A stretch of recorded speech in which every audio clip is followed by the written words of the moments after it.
हाय दोस्तों, मैं हेमंत कुमार आज का एक नया टॉपिक फिर लेकर के आया हूँ। जैसे कि ये देखिए, माध्य जिसको इंग्लिश में मीन कहेंगे, माध्यिका जिसको इंग्लिश में मीडियन कहेंगे, बहुलक, मोड, परिसर, रेंज, मानक विचलन इंग्लिश में कहेंगे स्टैंडर्ड डेविएशन। और ये मानक विचलन स्टैंडर्ड, चलिए विचरण, प्रसार और प्रसरण, विचरण, प्रसार और प्रसरण ये तीनों एक ही चीज है। इसको इंग्लिश में वेरिएंस कहेंगे।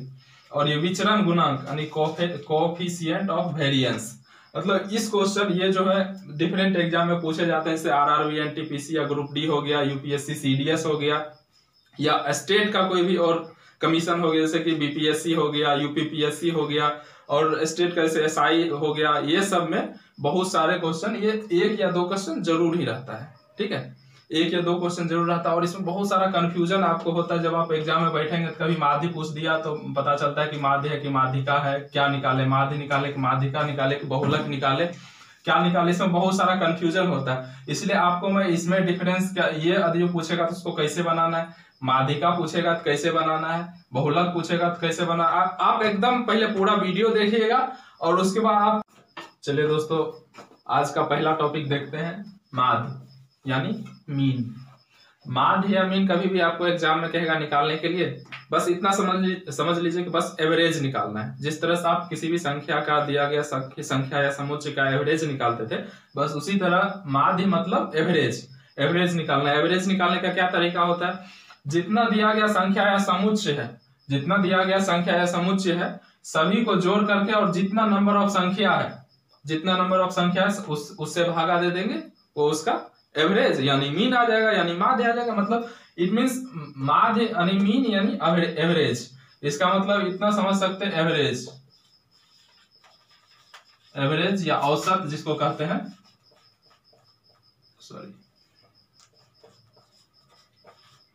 औसत हो गया, औसत निकालना है। जैसे कि देखिए, इसको हम जोड़ेंगे जब 10, 10, 20, 10, 30, 10, 40, 10, 50, 50, 9, 9, 18, 50, 18 हो गया, 10, 10, 20, 10, 30, 10, 40, 10, 50, 9, 9, 18, और 11 दूना 22, 8 2 10, 1 5 2 7 1 8 1 9, टोटल क्या हो जाएगा, 90 आ जाएगा। इसका टोटल योग क्या हो जाएगा, 90 आ गया।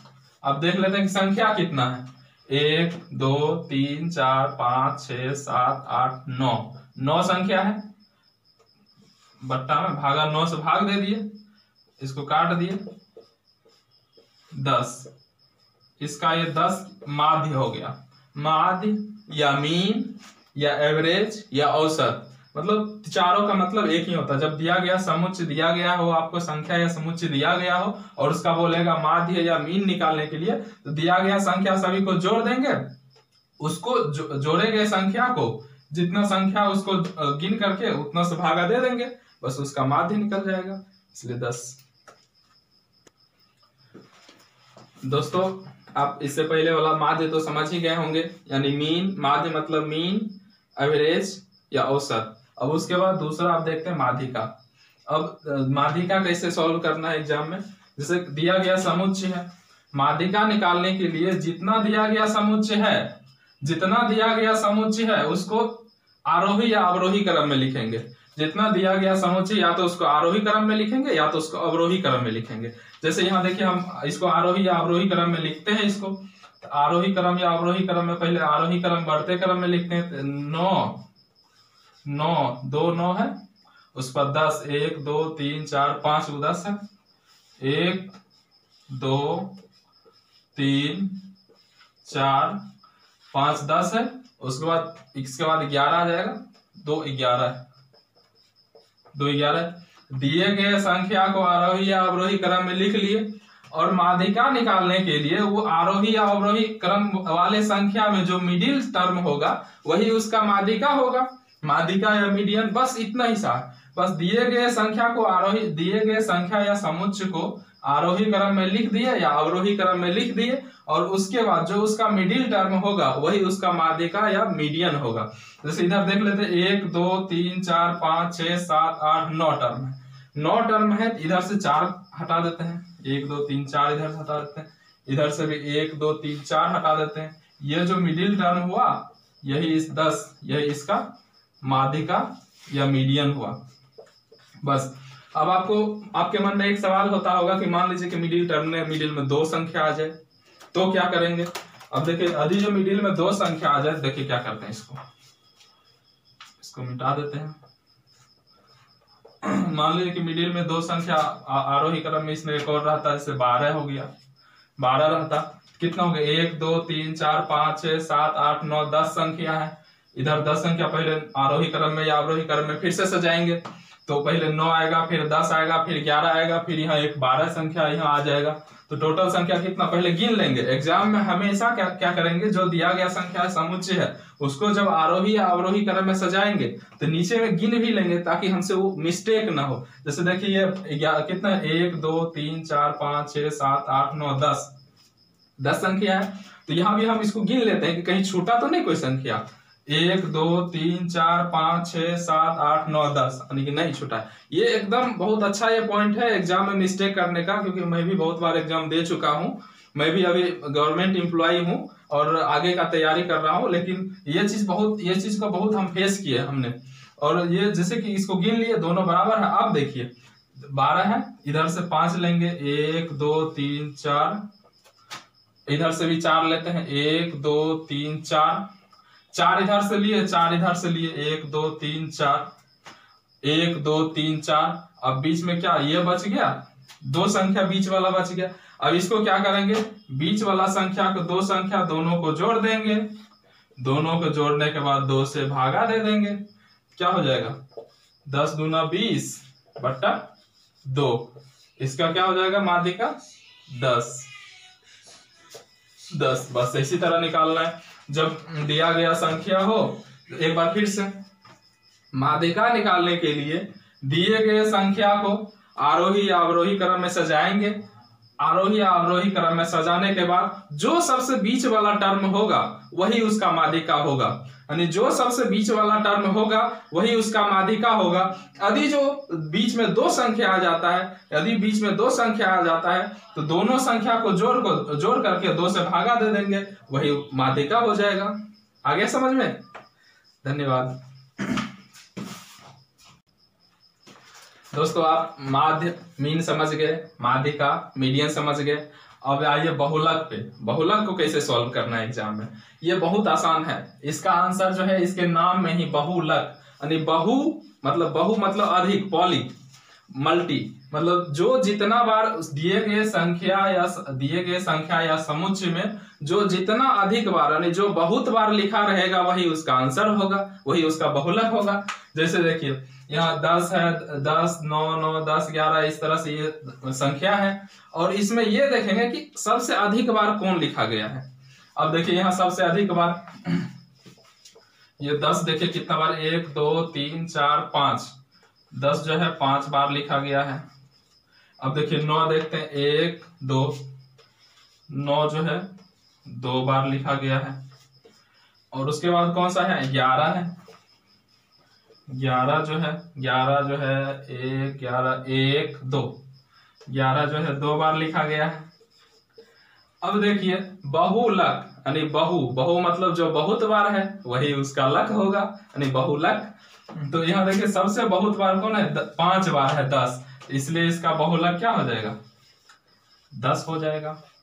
बहुत सिंपल है, समझ में आ गया। एक बार फिर से देख लीजिए बहुलक। अब आप इंग्लिश का भी ध्यान दीजिएगा, क्योंकि हिंदी में भी क्वेश्चन लिखा रहता है तो बहुलक नहीं लिख करके आपको लिखेगा निम्न में से इसका मोड क्या होगा।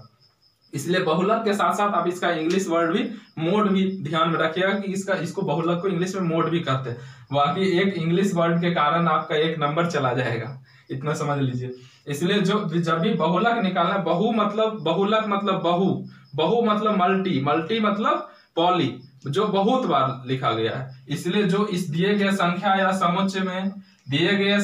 समुच्चय में जो सबसे ज्यादा बार यानी जो सबसे बहुत बार लिखा गया है वही तो उसका बहुलक होगा। इसलिए सबसे अधिक बार देखिए क्या लिखा है 5 बार 10 लिखा हुआ है, इसलिए इसका बहुलक क्या हो जाएगा 10 हो जाएगा। Very simple.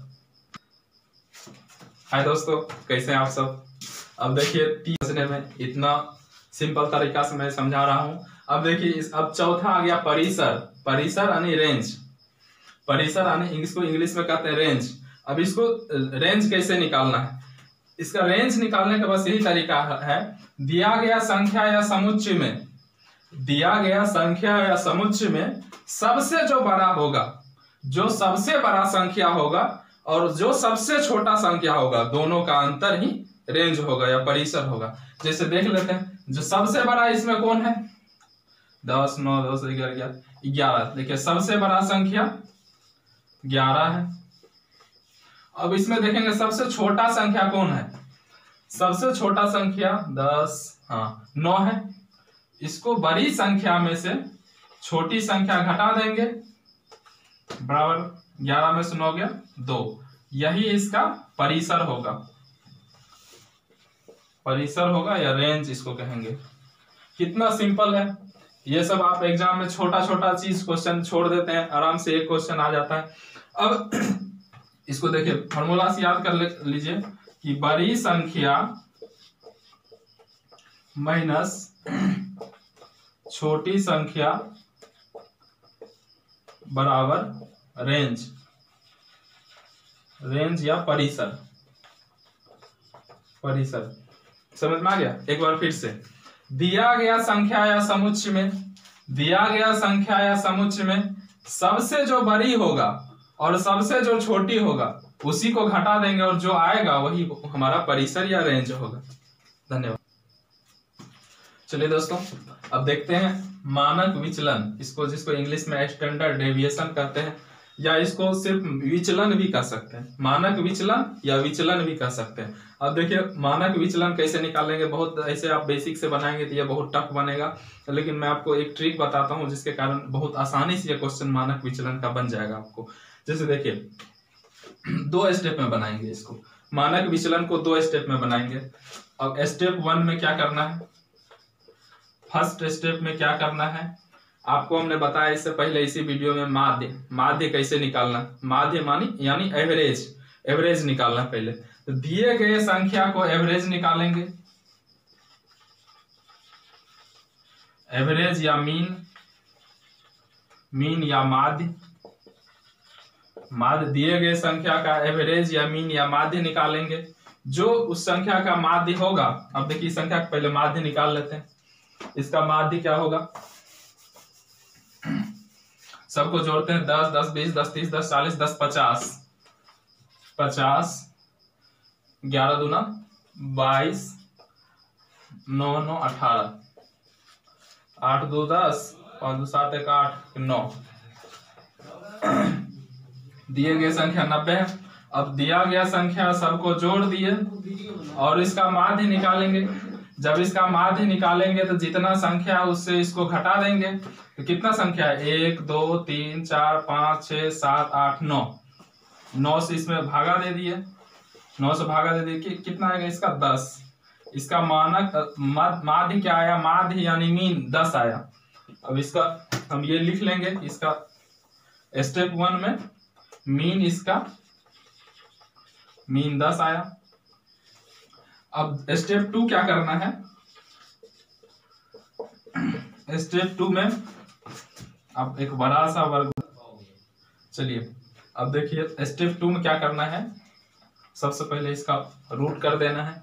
अब जितना माध्य हमने पहले निकाल दिया है, दिया गया माध्य और इसका प्रत्येक संख्या या समुच्चय से घटा घटा के उसका वर्ग को योग करना है। जैसे कि 10 में से 10 गया किया 0, 0 का स्क्वायर 0, प्लस फिर 10 में से ये 10 गया 0, 0 का स्क्वायर 0, फिर प्लस 10 में से 9 गया -1, -1 का स्क्वायर करेंगे +1 हो जाएगा। फिर 10 में से 10 गया 0, 0 का स्क्वायर करेंगे 0, फिर 10 में से 10 गया 0, 0 का स्क्वायर करेंगे। फिर 10 में से 11 गया, सॉरी 10 में से यहाँ 9 जाएगा तो 1 हो जाएगा, -1 नहीं होगा 1 हो जाएगा, सॉरी। उसके बाद फिर 10 में 1 2 3 4 5, 1 2 3 4 5, 1 2 3 4 5। अब छठा देखिए, अब 10 में से 11 गया -1 का स्क्वायर करेंगे +1 होगा। फिर 10 में से 10 गया 0, 0 का स्क्वायर, फिर 10 में से 11 जाएगा -1 का स्क्वायर +1 हो जाएगा, ठीक है। फिर प्लस 10 में से 9 गया एक का स्क्वायर 1 हो जाएगा। सबको जोड़ दिए, बट्टा में जितना संख्या है 1 2 3 4 5 6 7 8 9, 9 से भागा दे देंगे। अब देखिए इसको जोड़ेंगे, 0 0 0 1 2 3 4, 1 प्लस 1 प्लस 1 प्लस 1 4, 4/9 वर्गमूल है, वर्गमूल दे दिए। अब इसको सॉल्व करेंगे, 2/3, 4 का रूट 4 का 2 हो जाएगा, रूट 9 का 3 हो जाएगा, 2/3 इसका मानक विचलन हो जाएगा। कितना आसान है, बेसिक रूल से बनाने से कितना अच्छा है, आसान है ये मानक विचलन या स्टैंडर्ड डेविएशन या विचलन भी इसको कहेंगे। अब एक बार और समझ जाइए, एक बार और फिर से, दिए गए संख्या या समुच्चय में 2 स्टेप में हम स्टैंडर्ड डेविएशन निकालेंगे।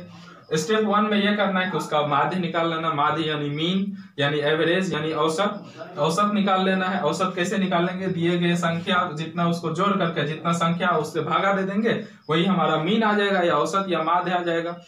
अब माध्य निकाल लिए।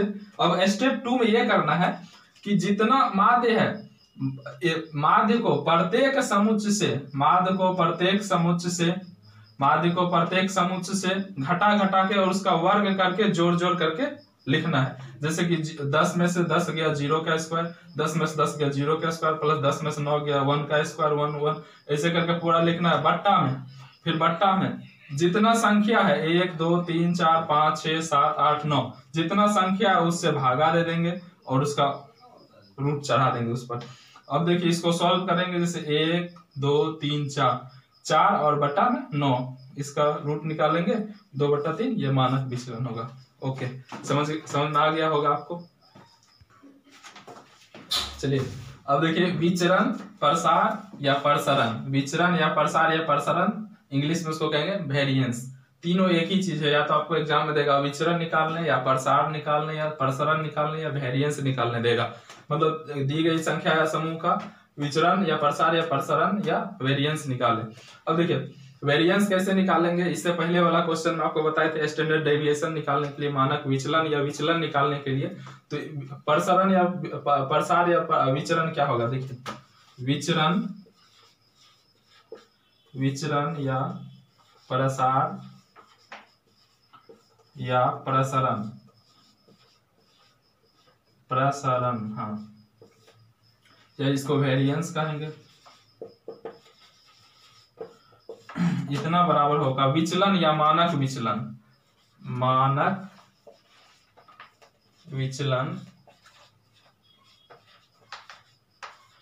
विचलन का होल स्क्वायर। विचलन या प्रसार या प्रसरण बराबर होगा मानक विचलन का होल स्क्वायर। जैसे पिछला वीडियो में हम इसका बताया था कि इस संख्या या समुच्चय का पहले विचलन, प्रसार या प्रसरण निकालने के लिए कहेगा तो सबसे पहले दिया गया संख्या या समुच्चय का मानक विचलन यानी स्टैंडर्ड डेविएशन निकालेंगे। स्टैंडर्ड डेविएशन पिछले क्वेश्चन में हमने बताया था आपको कैसे निकालना है। पिछले क्वेश्चन में जैसे कि स्टैंडर्ड डेविएशन उसका कितना आया था, 2/3 आया था। इसका 2/3 आया था स्टैंडर्ड डेविएशन, तो इसका विचरण या प्रसरण या प्रसार क्या हो जाएगा, 2/3 का स्क्वायर 4/9, इसका विचरण, प्रसार या प्रसरण हो जाएगा। एक बार फिर से ये आंसर हो गया। एक बार फिर से विचरण, प्रसार या प्रसरण या वेरिएंस निकालने के लिए दिए गए संख्या या समुच्चय का सबसे पहले मानक विचलन निकालेंगे। मानक विचलन का होल स्क्वायर ही, मानक विचलन का वर्ग ही उस संख्या का विचरण, प्रसार या प्रसरण होगा। 4/9, 2/3 आया था उसका स्क्वायर किया 4/9, इसका आंसर हो जाएगा। ओके, अब देखिए ये विचरण, प्रसार या प्रसरण या वेरिएंस से क्वेश्चन कैसे आएगा। जैसे कि क्वेश्चन में दिया हुआ रहेगा किसी संख्या का मानक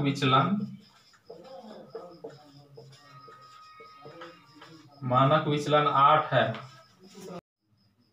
ये जैसे चलिए उस संख्या का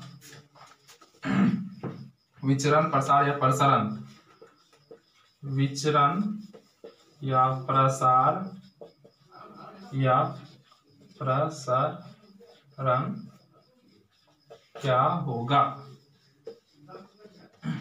अब क्वेश्चन में इस तरह से दिया हुआ है। अब देखिए किसी संख्या मानक विचलन प्रसार या प्रसरण बराबर क्या होता है, मानक विचलन का होल स्क्वायर, वही उसका विचलन या प्रसार या प्रसरण होगा। हमको मानक विचलन 8 दिया हुआ है, इसका आंसर हो जाएगा 8 मानक विचलन का होल स्क्वायर बराबर 64, इसका प्रसरण हो जाएगा। अब देखिए इसका क्वेश्चन उल्टा भी दे सकता है कि जैसे किसी संख्या का प्रसरण या प्रसार या प्रसरण 64 है तो उसका मानक विचलन क्या होगा, तो उसका मानक, जैसे कि हाँ मानक विचलन दिया हुआ है लेकिन वहां प्रसार ही दे देगा, तो प्रसार 64 होगा तो उसका मानक विचलन इसका वर्गमूल कर देंगे 8, मानक विचलन दिया तो उसका स्क्वायर करेंगे, ये प्रसरण या प्रसार दिया हुआ तो उसका वर्गमूल कर देंगे, तो ये हो जाएगा। या तो ऐसे आ सकता है क्वेश्चन, इसका एक टाइप और आ सकता है, जैसे कि किसी संख्या की इस मानक विचलन 8 दिया, ऐसा नहीं दे करके एक संख्या या समुच्चय दे देगा, 8 गो 9 गो 10 गो संख्या रहेगा, उसका कहेगा कि इसका विचरण या प्रसार या प्रसरण क्या होगा, तो सबसे पहले उसका पहले मानक विचलन निकालेंगे हम लोग, वो तरीका पिछले क्वेश्चन में जान गए हैं। पहले उसका मानक विचलन निकालेंगे, फिर उसका स्क्वायर करेंगे, फिर विचरण या प्रसरण गुणांक आ जाएगा। चलिए जैसे देखिए अब इस टॉपिक का लास्ट क्वेश्चन है, लास्ट टॉपिक है ये आज के वीडियो का, जैसे विचरण गुणांक कोएफिशिएंट ऑफ वेरिएंस, इसको निकालने के लिए विचरण गुणांक एक फॉर्मूला होता है, विचरण गुणांक बराबर होता है विचलन यानी कि मानक विचलन, स्टैंडर्ड डेविएशन, जो पहले आपने निकालना सीख लिया है, विचलन बटा माध्य, ये आप दोनों सीख लिए हैं। तो जब भी माध्य इसको गुना 100%, जब भी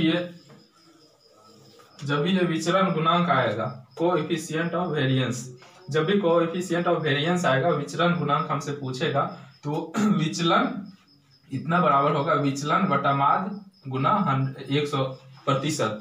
अब देखिए आपने विचलन निकालना सीख लिया, माध्य निकालना सीख लिया, ये 100% ये कांस्टेंट हो गया। अब देखिए क्वेश्चन कैसे इससे आएगा, अब जैसे किसी वितरण का माध्य 20 है, मान लेते हैं 20 है, और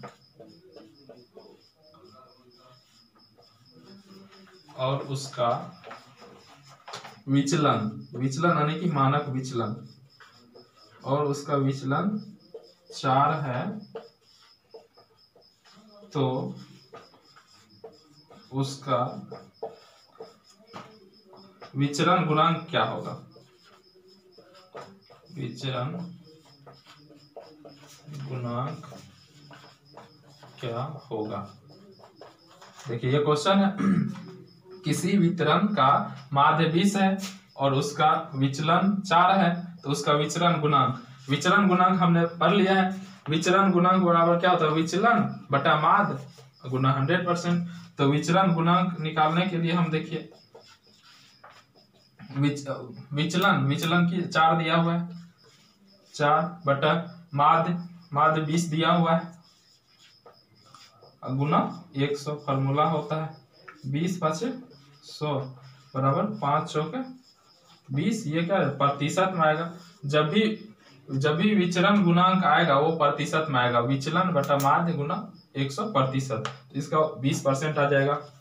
या तो क्वेश्चन इस तरह से आएगा, ये आसान होगा, तो या इससे और थोड़ा टफ क्वेश्चन करेगा तो आपको एक पिछली तरह एक संख्या समुच्चय दे देगा, जैसे 7, 8, 9, 12 संख्या समुच्चय दे दिया जाएगा, और कहेगा कि इसका विचरण गुणांक क्या होगा। इसका विचरण गुणांक निकालने के लिए हम जानते हैं कि इसका विचरण गुणांक बराबर होता है विचलन बटा माध्य गुना 100%। सबसे पहले इसका विचलन निकालेंगे, यानी कि मानक विचलन स्टैंडर्ड डेविएशन निकालेंगे, वो भी आप सीख लिए हैं, और उसका माध्य निकाल लें, और उसके विचलन को माध्य से भागा दे करके 100% से गुना कर देंगे, तो वैसे आ जाएगा, बस हो गया। चलिए दोस्त, आपने आज के वीडियो का सारा कुछ आपको बता दिए। एक बार रिवीजन कर लेते हैं कि एक मिनट में सारा रिवीजन कर लेते हैं कि कौन कैसे बनेगा। जैसे देखिए हमने आपको माध्य बताए थे, माध्य यानी मीन मतलब औसत निकालना है, औसत यानी एवरेज एवरेज निकालना है, वही उसका माध्य हो गया। मतलब दिया गया संख्या को जितना संख्या उसको जोड़ करके और जितना संख्या उसको घटा भागा दे देंगे वो मीन हो जाएगा। और माध्यिका मतलब दिए गए संख्या में या तो उसको आरोही क्रम में सजाएंगे या तो उसको अवरोही क्रम में सजाएंगे। आरोही और अवरोही क्रम में सजा करके जो बीच वाला टर्म होगा वही उसका माध्यिका या मीडियन होगा। यदि जो मान लीजिए कि दो संख्या बीच में आ गया, अगर दो संख्या बीच में आ गया तो दोनों को जोड़ करके 2 से भागा दे देना है। और उसके बाद बहुलक देखिए आपको बताया था पहले भी मैंने कि बहुलक यानी कि बहुलक यानी कि जो बहुत बार हो वही लक है। तो मतलब बहुलक यानी कि जो संख्या दिए गए संख्या या समुच्चय में जो सबसे ज्यादा बार लिखा गया हो वही उसका बहुलक होगा। अब देखिए परिसर आपको बताए थे कि परिसर में दिए गए संख्या या समुच्चय में जो सबसे बड़ा संख्या है और जो सबसे छोटा संख्या, सबसे बड़ी संख्या में सबसे छोटी संख्या को घटाएंगे वही हमारा परिसर या रेंज हो जाएगा। अब देखिए मानक विचलन भी आपको हमने बताया है। और विचलन प्रसार या प्रसरण या वेरिएंस, विचलन प्रसार या प्रसरण या वेरिएंस बराबर होता है मानक विचलन का होल स्क्वायर। विचलन प्रसार या प्रसरण बराबर होता है मानक विचलन का होल स्क्वायर। अब देखिए विचलन गुणांक यानी कोएफिशिएंट ऑफ वेरिएंस का हम बताए थे कि दिया गया संख्या का विचलन को माध्य से भागा दे करके और उसको 100% से गुना कर देना है, वही उसका विचलन गुणांक हो जाएगा। चलिए दोस्तों अब कुछ काम की बात करते हैं।